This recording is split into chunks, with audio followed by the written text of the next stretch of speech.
কথার আঘাত রুহ অব্দি কেঁপে ওঠে। এই কথাটি আজকের সময়ে আরো বেশি প্রাসঙ্গিক হয়ে উঠেছে।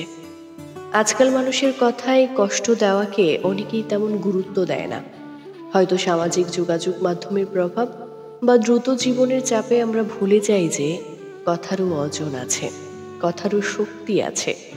কিন্তু সত্যি বলতে কথার আঘাত শারীরিক আঘাতের চেয়েও গভীর ক্ষত তৈরি করতে পারে, যা সময়ের সাথে শুকায় না, বরং আরো গভীর হয়। আজকের সমাজে অনেকেই মনে করেন কথায় কষ্ট কি, সেটা তো শারীরিক নয়। কিন্তু আসলে কথার আঘাত রুহ অব্দি পৌঁছায়। একটি কঠিন কথা শুনলে তার মন ভেঙে যেতে পারে, আত্মবিশ্বাস নষ্ট হয়, বিশ্বাসে ফাটল ধরে। আমরা হয়তো ভুলে যাই যে সেই আঘাত অন্যের মনে দাগ রেখে যায়। তবুও এই সময়ে আমরা যদি একটু সচেতন হই, যদি কথা বলার আগে একটু ভাবি, তাহলে হয়তো অনেক কিছুই বদলে যেতে পারে। কথার মাধ্যমেই যে শুধু কষ্টই দেওয়া যায় তা কিন্তু নয়, বরং আশা, ভালোবাসা এবং উৎসাহও দিতে পারি আমরা। আপনার একটি ভালো কথা কারো দিন বদলে যেতে পারে। হ্যাঁ, আপনার একটি ভালো কথা কারো দিন বদলে যেতে পারে, কারো হৃদয়ে আলো জ্বালিয়ে দিতে পারে। তাই আসুন, আমরা কথা বলার আগে একটু থেমে নিই, একটু ভাবি।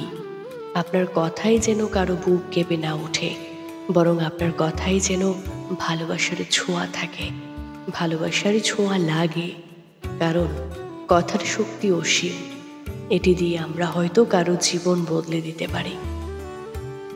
তাই মানুষের সাথে কথা বললে ভেবে কথা বলুন। কোনো মানুষকে এমন কোনো কথা বলবেন না যেই কথা তার কষ্টের অতীতকে মনে করিয়ে দেয়, আর তখন সে খুব কষ্ট পায়। মানুষের সাথে কথা বলার আগে একটু থেমে কথা বলুন। মানুষের সাথে কথা বলার আগে একটু ভেবে কথা বলুন। আজকের সমাজে অনেকেই মনে করেন কথায় তেমন কিছু যায় আসে না, কথা বলে ফেলেছি তো কি হয়েছে। কিন্তু আসলে কথার আঘাত রুহ অব্দি পৌঁছায়।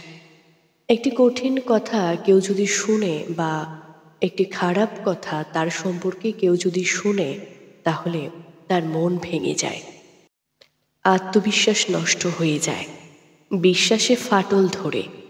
আমরা হয়তো ভুলে যাই যে সেই আঘাত অন্যের মনে দাগ রেখে যায়। তাই আপনার কথাই যেন কারো বুক কেঁপে না ওঠে, এই বিষয়টা সবসময় খেয়াল রাখবেন। আপনার কথায় যেন ভালোবাসার ছোঁয়া থাকে,